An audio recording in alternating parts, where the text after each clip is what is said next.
Very good evening all of you. आज हम सीखेंगे after the completing the inverse trigonometry chapter today we are study the matrices.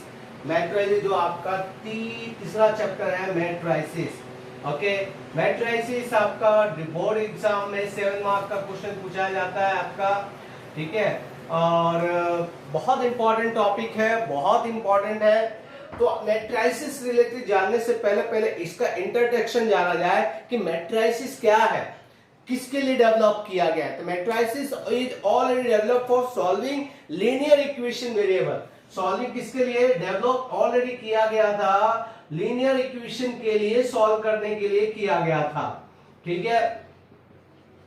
Linear equation of 2 variable of 3 variable, जिसका variable में power क्या होता था आपका? 1 होता था, 1, ठीक है। by plus cz plus w etcetera etcetera etcetera equal to 0। तो दैट मीन्स हम अधिकतर मैट्रिसेस क्या है कि matrices is develop for the solving the linear equation variable where degree will be 1। वहां डिग्री क्या होना चाहिए? 1 होना चाहिए। लेकिन धीरे धीरे हम जैसे जैसे आगे बढ़ते गए वैसे ही मैट्रिसेस का use now it is widely used for the commercial line, computer engineer line, economics and sociology and geometrical factor के लिए यूज किया जाने लगा, ठीक है। यानी कि what I mean by this one, matrices is already developed for the linear equation 2 variable के लिए यूज किया जाना लगा। लेकिन जैसे जैसे आगे बढ़ते गए it is widely used for the computer science, computer engineering and different field of the engineering, sociology, commerce field and sociology and economics field में ज्यादा यूज किया जाने लग गया, ठीक है। यदि बात किया जाए what is the matrix, matrix क्या है? सबसे पहले मैट्रिक्स क्या है? What is matrix? तो मैट्रिक्स क्या है? मैट्रिक्स एक रेक्टेंगुलर एरे है, rectangular array, rectangular array, array यानी अरेंजमेंट। किसका अरेंजमेंट? अरेंजमेंट किसका arrangement? Arrangement of number of function, number of function क्या है? नंबर ऑफ फंक्शन का अरेंजमेंट है। कैसा होना चाहिए? रेक्टेंगुलर एरे, ठीक है। रेक्टेंगुलर अरेंजमेंट है जो नंबर ऑफ फंक्शन। सबसे पहले नंबर क्या होगा? नंबर में आपका real number and complex number हो सकते हैं, real number and complex number हो सकते हैं, ठीक है। इट में you know very well complex number a plus iv term standard form होता है आपका, ठीक है। तो सबसे पहले what is matrix? Matrix is rectangular arrangement of number of function. Okay, ये दिमाग में डाल के रखें कि मैट्रिक्स किस लिए यूज किया जाने लग गया है और ज्यादातर क्यों यूज किया जाने लग गया है, और what is definition of the matrix. यदि आम भाषा में कहा जाए, मैट्रिक्स होता है rectangular array of number of function. Number means real and the complex number. Okay okay, तो सबसे पहले मैंने आपको बताया था मैट्रिसेस का डिफिनेशन, सिंपल डिफिनेशन बताया था मैंने। अभी हम बताएंगे कि इसको कैसे इंडिकेट किया जाता है। अधिकतर इंडिकेशन करने के लिए मैट्रिक्स को हम कैपिटल लेटर अल्फाबेट का यूज करते हैं, जहां ए बराबर सपोज मैं यदि लूं A B C D E and F लेता हूं, ठीक है। तो ये जो चीज है वर्टिकल है, देखिए ये वर्टिकल है, तो वर्टिकल लाइन को हम बोलते हैं कॉलम बोला जाता है, ठीक है। That's indicate a column. ये जो है रो है, horizontal line wise, horizontal line wise जो होता है उसको क्या बोलते हैं हम? हॉरिजॉन्टल लाइन वाइज उसको बोला जाता है रो बोला जाता है। तो देख सकते हैं आप कॉलम कितना है, first column, second column and third column. यहां पे R1 एंड R2 है, यानी कि 3 कॉलम एंड 2 रो है। ये जो A B C D E F है, इसको हम बोलते हैं एलिमेंट। इसको क्या बोला जाता है? एलिमेंट बोला जाता है, ठीक है। यानी कि इस प्रकार से आपको ये रेक्टेंगुलर शेप है, रेक्टेंगुलर शेप के अंदर आपका एलिमेंट होता है, उसमें number of row and number of column होते हैं, ठीक है। तो हमने यहाँ पे आपको कॉलम वाइज आपको बताया एंड रो वाइज बताया आपको, और अंदर का मटेरियल क्या क्या बताया? एलिमेंट बताया। अब इसका ऑर्डर कैसे लिखते हैं? ऑर्डर हम लोग इसका लिखते हैं number of row cross number of column, number of row cross number of column, ठीक है। तो नंबर ऑफ रो कितना है, 2 है, ठीक है। और नंबर ऑफ कॉलम कितना है, 3 है। इसलिए ये जो ए मैट्रिसेस है, इसको ए मैट्रिसेस को हम 2/3 के रूप में लिखा जा सकता है, जहां पे नंबर ऑफ रो को अधिकतर आई के रूप में जाना जाता है और जे के रूप में कॉलम को जाना जाता है। Therefore you can write aij 2/3 यानी 2/3 यानी कि नंबर ऑफ रो आपका 2 है और नंबर ऑफ कॉलम आपका कितना है, 3 है। तो ये ऑर्डर किस चीज का, ये matrices capital A matrices indicated with the 2/3 matrices, okay, arrangement of 2/3 matrices. देख सकते हैं एग्जांपल वाइज, अनदर एग्जांपल लिया जाए, यदि b इक्वल टू 1 2 3 4 5 6 7 8 होता है, तो यहाँ पे क्या होगा, नंबर ऑफ रो आपका कितना है, 1 2 3 4 और नंबर ऑफ कॉलम कितना है, 1 and 2। मैंने आपको बताया vertical wise is indicate the column, it is a vertical wise, okay. Similarly वेज यदि, तो ये किस चीज का, इसका ऑर्डर क्या होगा, number of row multiply number of column यानी 4/2 का होगा। इसी तरह यदि c बराबर 1 2 3 4 5 6 7 8 9 लूं, तो ये क्या हो जाएगा, 3/3 का हो जाएगा, ठीक है। ये इट इज इंडिकेट द 3/3 का होगा, समझ में आया। तो क्योंकि नंबर ऑफ रो भी 3 है, नंबर ऑफ कॉलम भी आपका कितना। यदि मैं रिप्रेजेंटेशन ऑफ मैट्रिक्स ऑफ ए की बात करूं, यदि ए बराबर ए है, तो यहां देखिए आपका टोटल रो कितना है, 3 रो है, ठीक है। टोटल रो कितना है आपका, 3 रो है और टोटल कॉलम कितना है आपका, 3 कॉलम है। तो सबसे पहले मैंने बताया नंबर ऑफ रो और नंबर ऑफ कॉलम होता है। तो यहां देखिए ये नंबर ऑफ कॉलम कितना है, 1 2 and 3 है, नंबर ऑफ रो कितना है, 1 2 3 है। तो देखिए यहाँ नंबर ऑफ रो यानी 1, नंबर ऑफ कॉलम यानी 1, ठीक है। इसी तरह नंबर ऑफ रो कितना है, 1, नंबर ऑफ कॉलम 2, तो number of row 1, number of column 3, ठीक है। इसी तरह नंबर ऑफ रो 2, कॉलम कितना है, 1। इसी तरह number of row 2, number of column 2, number of row 2, number of column 3, number of row 3, number of column 1, ठीक है। Number of row 3, number of column 2, number of row 3, number of column 3। यानी कि ये element का representation का चीज है। जैसे कि मैं आपको बताऊं कि मेरे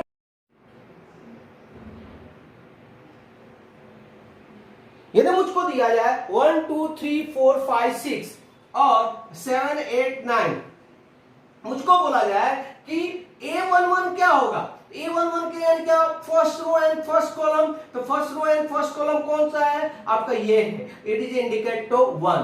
यदि मेरे को बोला जाए A32 की वैल्यू क्या है, यानी third row and second column, तो सेकंड कॉलम ये रहा आपका, थर्ड रो आपका ये रहा आपका, और इसमें कौन सा आपका मिल रहा है, 8, यानी कि इसका हो गया 8। ये तो मुझको कोई बोले A22 को क्या होगा, तो A22 यानी क्या, सेकंड कॉलम सेकंड रो, ठीक है, ओके। सेकंड रो ये है, सेकंड कॉलम ये है, तो ये आपका 5 हो गया। तो इस प्रकार से रिप्रेजेंटेशन किया जाता है, ओके।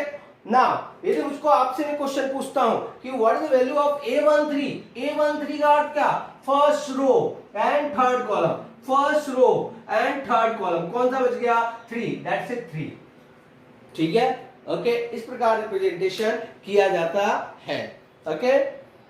ओके, जैसे ये क्वेश्चन है, हम general representation of the matrix पढ़ रहे हैं, तो क्या A इक्वल टू A11 यानी फर्स्ट रो है, तो A11 फर्स्ट कॉलम फर्स्ट रो, A12 A13 कहां से कहां तक गया, A1 तक। क्यों, क्योंकि हमको जो मैट्रिसेस दिया है M क्रॉस N दिया है।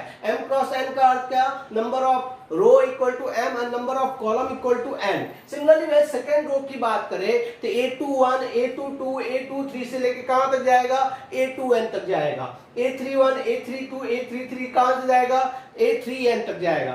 और इसी तरह लास्ट में यदि AM1 AM2 AM3 AMN कहां तक जाएगा, AMN तक जाएगा। लेकिन सपोज में कोई टर्म यहाँ पे कोई आपका एलिमेंट I1 लेता हूं, ith रो हो, ठीक है, ith रो हो, तो फर्स्ट कॉलम के लिए AI1 हो जाएगा, सेकंड कॉलम के लिए AI2 हो जाएगा, थर्ड कॉलम के लिए AI3 होगा, और बीच में कहीं पे आपका J कॉलम हो, J यानी कि A1J A2J A3 A I जे आएगा, ए I J A I N तक आएगा। सिमिलरली यदि ए को ए आई जे लेता हूं तो इसका अर्थ क्या हुआ कि आई क्रॉस जे, आई क्या हो गया आपका नंबर ऑफ रो एंड जे क्या हो गया नंबर ऑफ कॉलम हो गया। इस प्रकार से हम ए को इंडिकेट किया जा सकता है ए आई जे के थ्रू, जहां पे आई की value,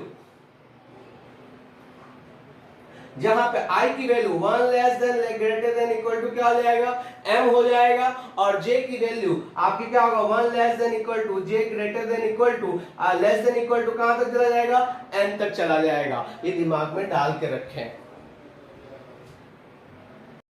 types of the matrix, types of the matrix, सबसे पहले आता है टाइप्स ऑफ द मैट्रिक्स में रो मैट्रिक्स। ठीक है, रो मैट्रिक्स, रो मैट्रिक्स यानी क्या कि आपका खाली वन रो हो, खाली कितना रो हो वन रो हो, नंबर ऑफ रो कितना होना चाहिए वन, कॉलम चाहे कितना भी हो। ठीक है ना, तो नंबर ऑफ जस्ट लाइक आपका a इक्वल टू क्या हो गया a 1 2 3, तो कॉमा नहीं आएगा यहाँ पे 4 5 6 n टर्म्स तक आप लिख सकते हो, यानी कि आपका a equal to A I जे जो होगा वो कहां तक होगा 1 क्रॉस n तक हो सकता है।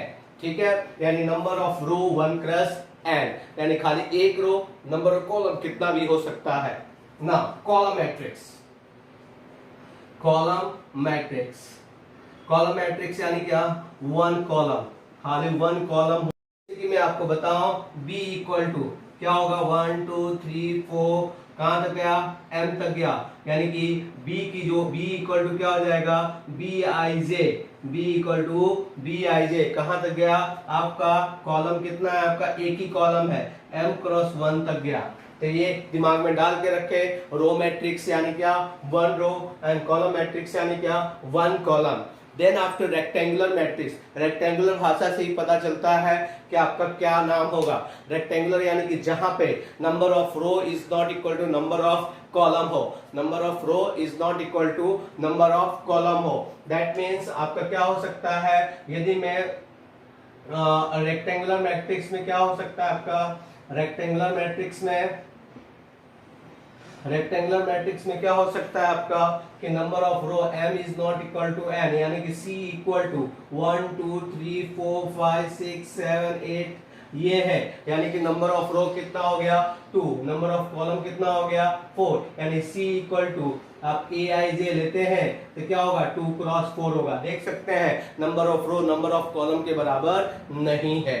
ठीक है, ओके। देन आफ्टर आपका आता है नाउ टाइप्स ऑफ मैट्रिक्स से हम पढ़ेंगे रेक्टेंगुलर मैट्रिक्स के बाद स्क्वायर मैट्रिक्स। नाम से ही पता चल जाता है कि स्क्वायर मैट्रिक्स को कैसे इंडिकेट करते हैं, स्क्वायर मैट्रिक्स। ठीक है, स्क्वायर मैट्रिक्स यानी क्या number of row equal to number of column, यानी कि a इक्वल टू आपका 1 2 3 4 है, तो देख सकते हैं number of row equal to number of column होता है, यानी 2 by 2 मैट्रिक्स हुआ। Therefore b इक्वल टू यदि मैं लूं a b c d e f g h i, and what is of this one, यहाँ 3 by 3 मैट्रिक्स हुआ। तो नंबर ऑफ रो में क्या होता है m इक्वल टू n, यानी कि इसको ऐसा भी कहा जा सकता है कि square matrix is represented as a m cross n, या m क्रॉस m भी लिखा जा सकता है, क्योंकि m इक्वल टू क्या है आपका n है, तो m की जगह n लिखा जा सकता है ना। स्क्वायर मैट्रिक्स रिलेटेड कुछ टाइप्स हैं। ठीक है, स्क्वायर मैट्रिक्स रिलेटेड यानी कंडीशन क्या है वो स्क्वायर मैट्रिक्स ही होना चाहिए। स्क्वायर मैट्रिक्स रिलेटेड कुछ टाइप है। सबसे पहले आता है डायगोनल मैट्रिक्स। सबसे पहले क्या होता है डायगोनल मैट्रिक्स, सबसे पहले क्या होता है डायगोनल मैट्रिक्स होता है, नंबर ऑफ कॉलम होता है, जहां पे डायगोनल एलिमेंट में आपका i इक्वल टू जे होता है, यानी a equal to A I J where i equal to J, just like J a 0 0 0 b 0 0 c। देख सकते हो ये डायगोनल हो गया। डायगोनल से ही पता चलता है कि नाम से ही पता है डायगोनल तिरछा। बहुत लोग ऐसा बोलेंगे कि आप ये क्यों नहीं लिख सकते हैं, तो देखिए मैंने इसलिए नहीं लिखा कि i इक्वल टू जे बोला हूं मैं कि every element i equal to J होना चाहिए डायगोनल में। देख सकते हो 1 equal to 1 a11, A22 A33, but ये वाला इसलिए नहीं लिखेंगे कि ये क्या इंडिकेट करेगा एलिमेंट A13 को इंडिकेट करेगा जहां I इक्वल टू J नहीं है, या A31 को इंडिकेट करेगा जहां I इक्वल टू J नहीं है, इसलिए ये इंडिकेशन डायगोनल में इंक्लूड नहीं होगा। ठीक है, तो इसलिए हम क्या करते हैं कि तिरछा में ही हम लिखते हैं। ठीक है, जहां पे बाकी एलिमेंट जीरो होता है और I इक्वल टू J के टर्म की जगह आपका वैल्यू होती है, एलिमेंट की वैल्यू होती है। इसको ऐसे भी इंडिकेट कर सकते हैं डायगोनल A B C, ऐसे इंडिकेट किया जा सकता है। ठीक है, लेकिन कंडीशन क्या है, स्क्वायर मैट्रिक्स ही होना चाहिए, 3x3 4x5 5x6 वही होना चाहिए। ठीक है, और उसके लिए I equal to J element compulsory है। ठीक, स्क्वायर मैट्रिक्स रिलेटेड दूसरा टाइप है, आपने डायगोनल मैट्रिक्स देखा, अब दूसरा टाइप है स्केलर मैट्रिक्स। स्केलर मैट्रिक्स की प्रॉपर्टीज क्या है, वो कंपल्सरी स्क्वायर मैट्रिक्स ही होगा। दूसरा क्या है, वो डायगोनल मैट्रिक्स में होगा, और डायगोनल मैट्रिक्स में हमेशा एलिमेंट आपका सेम होगा। जैसे कि मैं आपको बताऊं, A इक्वल टू आपका क्या होगा, 2 0 0 0 2 0 0 0 2, ये आपका देखिए यहाँ पे सभी डायगोनल मैट्रिसेस में है और सभी की वैल्यू क्या है, आपकी सेम है। सिमिलरली वेज हम क्या लिख सकते हैं, B equal to A0 0 0 0 A0 0 0 0 A0 and 0 0 0 A। ये देखिए आपका डायगोनल में हमेशा क्या है, आपकी वैल्यू सेम है। अब बात आती है आइडेंटिटी मैट्रिक्स। आइडेंटिटी मैट्रिक्स में क्या है कि वो स्क्वायर मैट्रिक्स होना चाहिए कंपल्सरी, दूसरा डायगोनल मैट्रिक्स होना चाहिए compulsory, the value of determinant always भी क्या होना चाहिए, 1 ही होना चाहिए। वो आइडेंटिटी मैट्रिक्स ही कहलाता है। वो क्या कहलाता है, आपका आइडेंटिटी मैट्रिक्स, यानी कि A equal to 1 0 0 1, B equal to 1 0 0 0 1 0 0 0 1। Diagonal में देख सकते हैं यहां पे आपकी वैल्यू क्या है, 1 है। आइडेंटिटी को हम इंडिकेट IA या IB से इंडिकेट करते हैं, या I2/2 मैट्रिक्स हो तो 1 0 0 1 कहलाएगा। दिमाग में सबसे पहले ये एग्जांपल देखते हैं, एक चार्ट बनाया मैंने कि समझने के लिए। क्या है, देखिए यहाँ पे आपका 3/3 एलिमेंट है, 3 नंबर ऑफ रो 3 है, नंबर ऑफ कॉलम 3 है। तो नंबर ऑफ रो 3 है, नंबर ऑफ कॉलम 3 है, तो ये क्या कहलाया, आपका स्क्वायर मैट्रिक्स कहलाया। ठीक है, स्क्वायर मैट्रिक्स आपका कहलाया। ठीक है, इसके थ्रू आपको मैंने दूसरा एग्जांपल दिया कि भाई 1 0 0 0 5 0 0 0 9, इसमें क्या है, ये डायगोनल मैट्रिक्स है, जो स्क्वायर मैट्रिक्स भी है लेकिन क्या है, डायगोनल मैट्रिक्स है, यानी कि that is indicated A diagonal matrix. Okay, अब देखिए यहाँ पे स्केलर मैट्रिक्स है। स्केलर मैट्रिक्स में क्या है, 9 0 0 0 9 0 0 0 9। यहाँ पे आपका सभी की सभी वैल्यू जो डायगोनल में है वो क्या है, आपका क्या है, कि आपका इक्वल है, यानी कि वो चीज स्क्वायर मैट्रिक्स भी है, डायगोनल मैट्रिक्स भी है, और सभी वैल्यू क्या एलिमेंट इक्वल है। ठीक है, नेक्स्ट आपका आता है, it is called scalar matrix. इसको क्या कहते हैं, स्केलर मैट्रिक्स कहते हैं। ठीक है, अब बात आती है आइडेंटिटी एलिमेंट। क्या है आइडेंटिटी एलिमेंट में, भाई स्क्वायर मैट्रिक्स भी है, डायगोनल मैट्रिक्स भी है, स्केलर मैट्रिक्स भी है, और आपका क्या है, आपका सभी की वैल्यू 1 ही होना चाहिए डायगोनल मैट्रिक्स में, यानी क्या हो गया आपका, ये आइडेंटिटी मैट्रिक्स हो गया। ठीक है ना।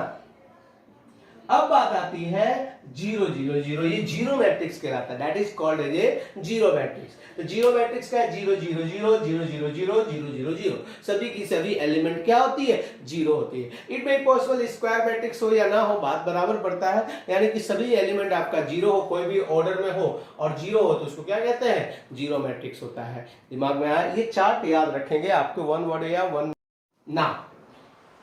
After the square matrix related देखने के बाद स्क्वायर मैट्रिक्स का अनदर टॉपिक भी है, there are upper triangular matrix. Upper triangular matrix यानी क्या, अपर ट्रायंगुलर मैट्रिक्स यानी कि डायगोनल, दैट्स वन,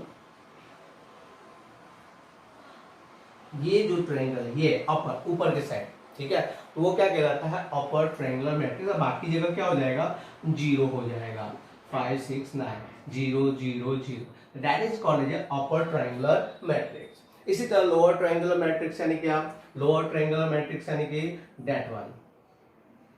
ठीक है, तो यानी क्या हो जाएगा, ADG EH I 0 0 0, ये हो गया आपके लोअर ट्रायंगुलर मैट्रिक्स हो गया। अब आती है बात equality of the matrix. Equality of the matrix का अर्थ क्या? इक्वल होना चाहिए उसका ऑर्डर। उसी समय हो सकता है जब उसका ऑर्डर क्या होना चाहिए? सेम होना चाहिए। क्या होना चाहिए? या first of all both matrix are equal.